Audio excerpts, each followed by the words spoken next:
Tapi ketika ditembak, pistol itu tidak mengeluarkan peluru, melainkan hanya mengeluarkan asap saja. Itu Masya Allahnya. Karohmanya salah satunya adalah beliau kan membawa periuk. Periuk itu bahasa Palembang, artinya tempat makan. Jadi beliau taruh itu kosong, lalu beliau taruhkan jubah beliau ke dalam situ, lalu beliau tutup. Dan beliau berdoa kepada Allah Subhanahu Wa Taala.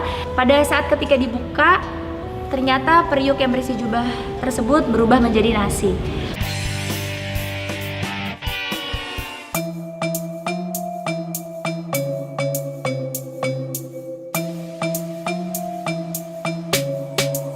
Assalamualaikum warahmatullahi wabarakatuh. Nah, buat semua subscriber, sebelum bingung nanti kelanjutannya di sana, kenapa nanti di vlog ini aku yang banyak ngomong, karena sekarang aku sudah bersama dengan Mr. Limbat. Jolim. Maaf saya. Salim dulu. Suaranya lagi serak. Jadi Habib lagi sakit radang tenggorokan, yang dimana kalau seandainya Habib bicara banyak, itu tenggorokannya sakit. Jadi makanya aku mewakilkan di vlog ini ya, bukannya so tahu, tetapi karena istri kan harus lengkapin suami, ya kan? Suami nggak bisa ngomong, istrinya banyak ngomong. Pas banget ya kan? Masya Allah. Nah, jadi assalamualaikum warahmatullahi wabarakatuh. Sebelumnya kami berdua alhamdulillahirobbilalamin bisa diberikan kesempatan Allah Subhanahu Wa Taala nih. Sekarang kita insya Allah mau ziarah ke makam. Ini adalah makam keramat Mbah Priut Gubahala bin Muhammad Al-Haddad. Al-Haddad, ya. Jadi ini adalah makamnya Habib Hasan bin Muhammad Al-Haddad. Nah, jadi di mana memang makom ini merupakan juga salah satu cagar budaya juga di Jakarta, dan juga banyak diziarahi oleh umat muslim ya, dimana memang karohmanya sangat luar biasa. Ceritanya juga sudah banyak dikenal oleh semua masyarakat juga tentang Habib Hasan bin Muhammad Al-Haddad ini. Nanti aku bakal ceritain lagi selengkapnya di dalam.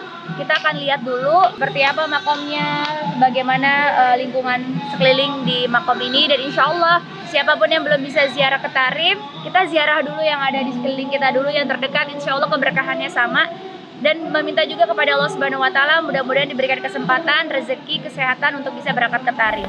Amin amin ya rabbal alamin. Yuk.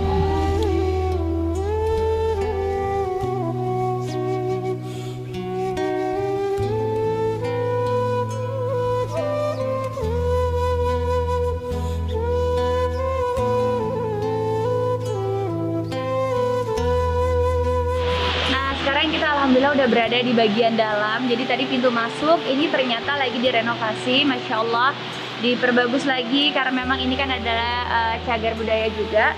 Dan sekarang di sini memiliki ada majelis tazkir Al Habib Ahmad bin Zain Al-Haddad. Itu adalah kakek dari Habib Ali Alaidrus. Jadi beliau yang menjaga sekaligus meneruskan ya di sini. Dan kita lihat Masya Allah ini pembangunannya mudah-mudahan dilancarkan, dimudahkan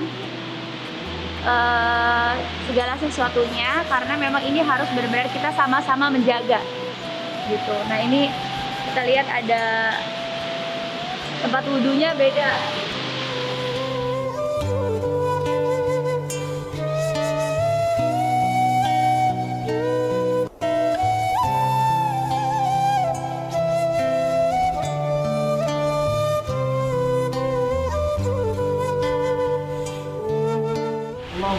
اللهم على سيدنا محمد ولا تزيدنا من الأهوال وعقد تقديرنا من جميع ساعات تقول لك يا عز وجل وجعلنا يا رب.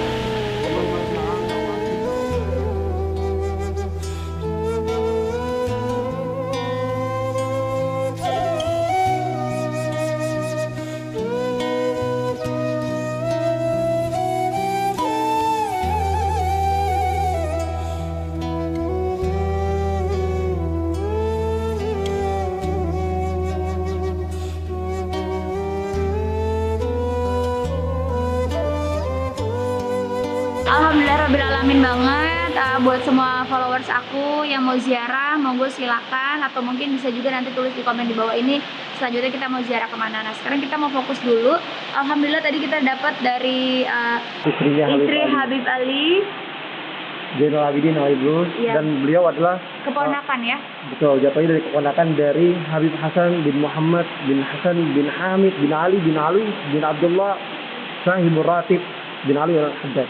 Masya Allah. Nah, jadi kita diberikan buku ini. Nanti kalau kalian ziarah, insya Allah kalian bisa minta buku ini atau beli buku ini sehingga penjelasannya sangat jelas. Nah, kita mau jelasin secara singkat. Jadi Masya Allah Tabarakallah-nya adalah kemarin kita sempat waktu di Tarim di Hadramut, kita sempat ziarah ke Zanbal, di mana kita ziarah di makom Al-Habib Abdullah bin Ali Al-Haddad. Gitu. Nah, nanti kita Dan jelasin ini ada insya Allah keturunannya, secara Masya Allah. tarim.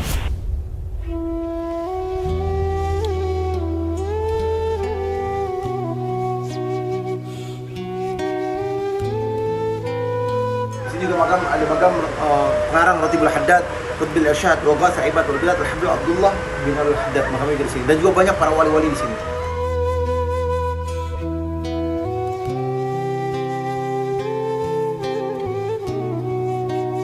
Jadi ini adalah makom Habib Al-Hasan bin Muhammad Al-Haddad. Beliau ini Masya Allah karomahnya ya Bibia yang kita ketahui luar biasa sekali. Beliau asalnya pastinya dari Hadramaut, keturunan dari Yaman juga, dan beliau itu lahir di Palembang.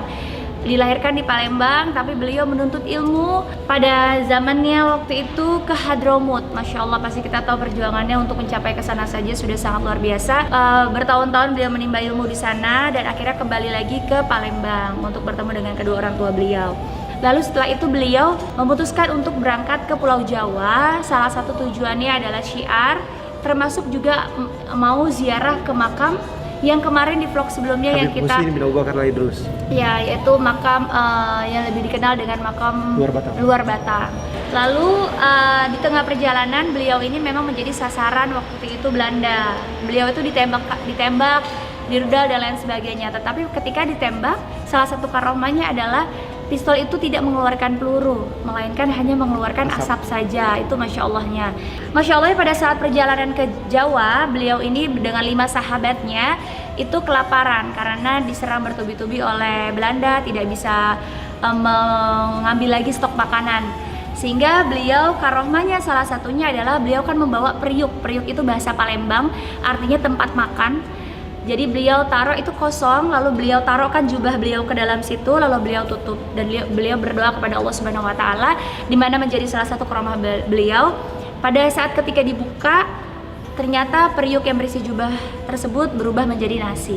Masya Allah, akhirnya sahabat bisa bertahan hidup ya Bib ya, beberapa hari untuk makan. Tetapi qadarullah lagi ada badai yang menghantam kapalnya beliau sehingga kapal tersebut porak-poranda dan 3 sahabat beliau yang bersama dengan beliau meninggal, dan tinggallah beliau Habib Hasan bin Muhammad Al-Haddad dan juga Habib Ali bin Muhammad Al-Haddad yang tinggal di sana. Tetapi mereka tidak melupakan untuk sholat 5 waktu, tetap melaksanakan sholat jamaah bersama-sama, bergantian mengimami. Masya Allah. Jadi itu luar biasanya yang mengingatkan kita semua dalam keadaan sehat dimanapun kapanpun jangan pernah meninggalkan kewajiban kita sebagai seorang muslim. Lalu beliau selama 10 hari bertahan, akhirnya beliau tidak mampu bertahan, qadarullah juga, dan akhirnya beliau meninggal.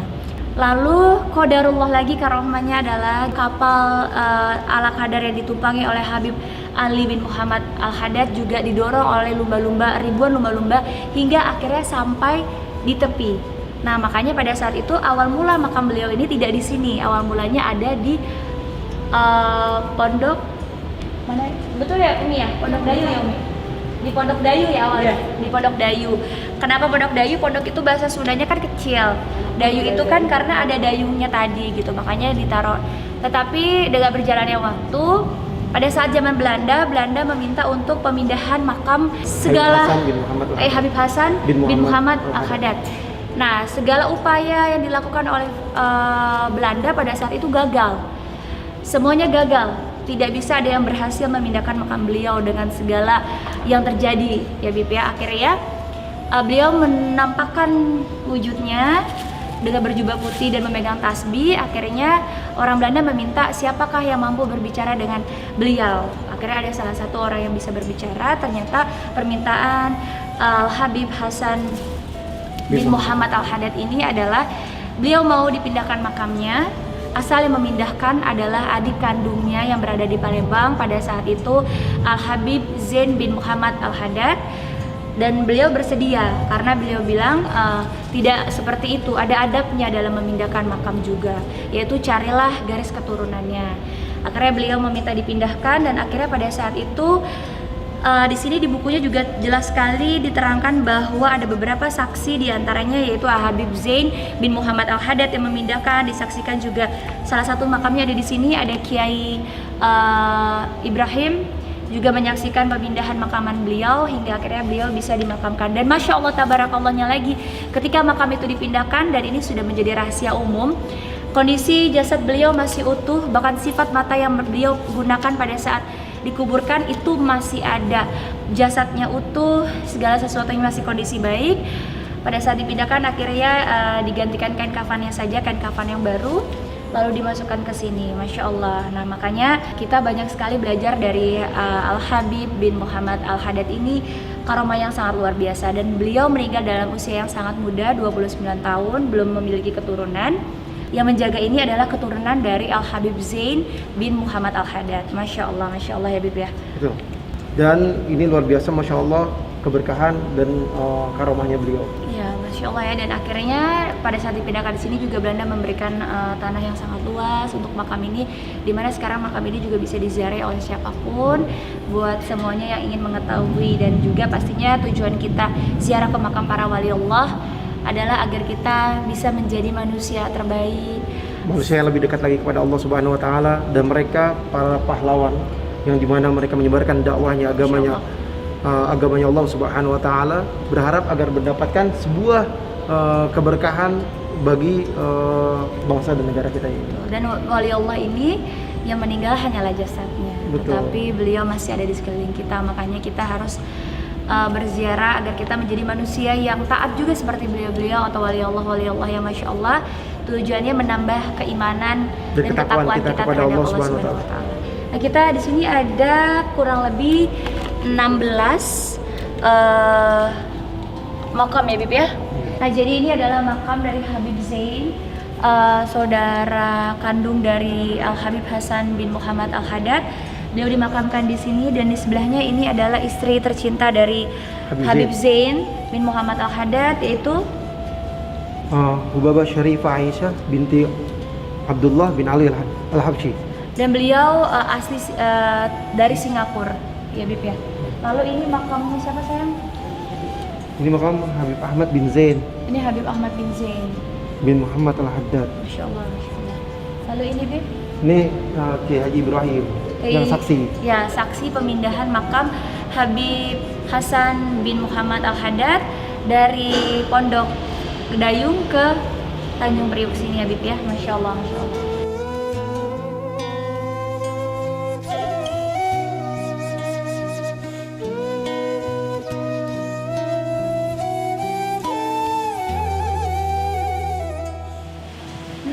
Jadinya udah tahu kenapa kalau seandainya para penziarah nanti atau penonton Kartika Putra Official yang datang ke sini bertanya-tanya kenapa sih ada lambang, ada periuk dan juga ada dayung. Jadi periuk tersebut dan juga dayung tersebut adalah merupakan salah satu karomah dari Habib Hasan bin Muhammad Al-Haddad, yang dimana memang periuk tersebut yang salah satu karomahnya ketika beliau memasukkan jubah beliau ke dalam situ dan berdoa minta kepada Allah Subhanahu wa taala agar diganti dengan makanan, dan itu alhamdulillah qabul ya Bib ya. Dan akhirnya rombongan di perahu tersebut bisa makan pada saat kelaparan. Dan yang kedua, dayu tersebut atau dayu yang seperti patah yang pendek itu menjadi pondok kan pendek. Dayung itu karena yang membawa juga Al-Habib Hasan bin Muhammad Al-Haddad sampai ke pinggir, yang dimana ada ribuan juga lumba-lumba yang mendorong beliau untuk sampai di tepi. Kita selalu bersyukur kita masih diberikan kesempatan untuk mengenal para wali Allah. Jadi untuk semuanya nih saran nih dari kita berdua dan juga Habib nggak bisa ngomong. Sarannya adalah apa? Ketika kita mencari idola, maka idolakanlah Rasulullah, Nabi terbaik, manusia terbaik di muka bumi ini. Wali-wali Allah yang Masya Allah, sehingga kita bisa menjadi manusia yang mengikuti ketaatannya terhadap Allah Subhanahu wa taala. Jangan mengidolakannya Kartika Putri, salah. Jadi kalau seandainya mau mencari idola, carilah idola yang alim, yang memiliki ilmu, yang juga pastinya selalu syiar dijalani Allah Subhanahu wa taala gitu. Kalau aku pribadi hanyalah pecinta para wali Allah dan manusia-manusia terbaik agar bisa menjadi lebih baik lagi di mata Allah Subhanahu wa taala. Gitu ya sayangnya. Betul. Saya ada pesan-pesan sebelum kita Dan closing. yang terpenting cuma satu hal, ketika kita berziarah, kita harus tahu tempatnya di mana dan siapa wali Allah yang kita ziarahin. Agar apa? Agar insya Allah kelak kita seperti beliau. Masya Allah. Nah, intinya seperti itu. Atau dipertemukan insya Allah, Bib. Amin. Masya Allah. Itulah yang paling diharapkan bagi para penziarah, dalam keadaan mimpinya ya bisa berjumpa dengan orang-orang yang saleh, orang-orang yang dekat dengan Allah Subhanahu wa taala. Amin amin ya rabbal alamin. Amin ya rabbal alamin. Oke semuanya, jangan lupa komen di bawah ini kalau kalian pengen konten apa atau ziarah ke makam mana selanjutnya. Insya Allah kalau Allah meridhoi kita akan melaksanakan. Wassalamualaikum warahmatullahi wabarakatuh. Waalaikumsalam.